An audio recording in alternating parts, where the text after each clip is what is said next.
Hello, I'm Brett Knowles from the Risk Scorecard Network. This YouTube describes to you what risk really is. You see, the thing is, risk behaves significantly differently than how enterprise risk management practices seem to think it does. And it seems to me that if we can help organizations understand how risk really performs, we can begin to identify a better way of managing risk.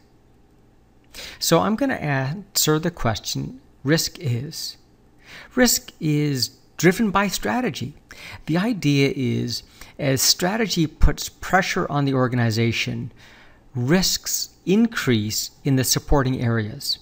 If you have a strategy that talks about penetrating new markets, then activities related to market penetration increase in risk, and those related to share of wallet decrease with respect to those about share of wallet and penetrating new markets.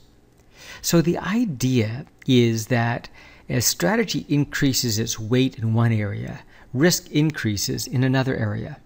What does this mean? It means leadership needs to be able to look at risk from the top down, understand how their strategy impacts the categories of risk in the organization.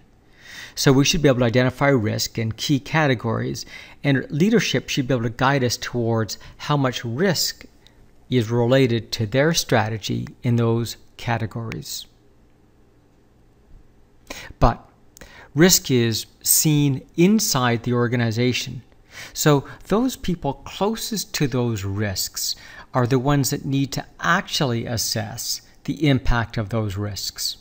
So given the strategy and the risk categories that leadership has identified, people inside the organization should be able to assess each risk element and identify its strategic impact and its likelihood.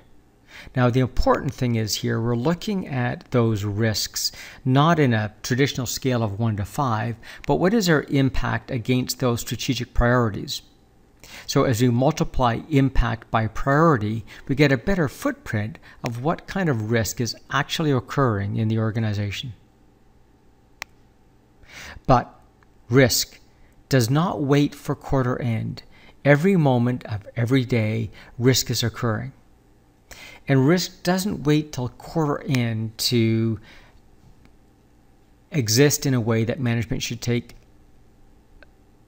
attention to.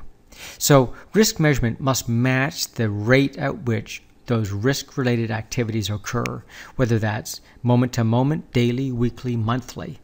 So no longer should risk be taking a look at a quarterly board meeting or an annual board meeting. Finally, risk is owned by everyone. It's not by the risk audit team or internal audit. Different stakeholders have different interests and different ways of seeing risks, different timings they need to see it, and access to different levels of detail. We need to meet those needs. The board, for example, they probably just need to see top-line levels, what's the risk elements, and what's happening in that risk-related activity. Executives, maybe they need to see more detail about what's the risk across a more comprehensive risk scatter diagram. Operations, they need to understand in detail each of the risks and how it impacts each of the strategic objectives. And finally, investors maybe just need a simple narrative. The idea is risk is owned by everyone. They need to see their view of risk as it relates to their interests.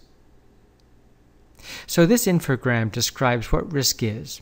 Risk is driven by strategy. It's seen by the entire organization. It doesn't wait for quarter end. And it's owned by everyone. If you'd like to know more about these aspects of risk, please join us at riskscorecard.net or feel free to give us a call. We'd be happy to describe your risk situation with respect to these principles and help you understand what opportunities are open to your organization.